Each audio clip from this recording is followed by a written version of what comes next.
So we looked to the currently widespread Occupy movement and how it mobilizes communities. We switched the idea of occupying through standing still with occupying through movement or dance. So we decided to base our project on participation and invite people to move in the streets of Sandleithen themselves.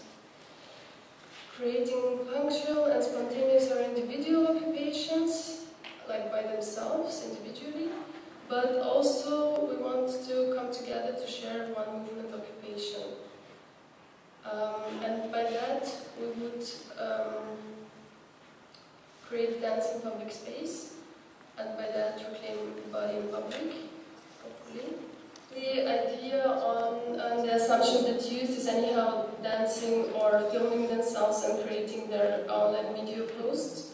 So of course we want to address the ones that are open to try something new if they haven't been doing this.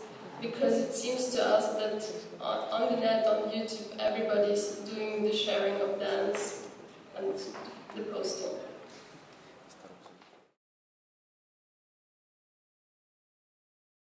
About so many things.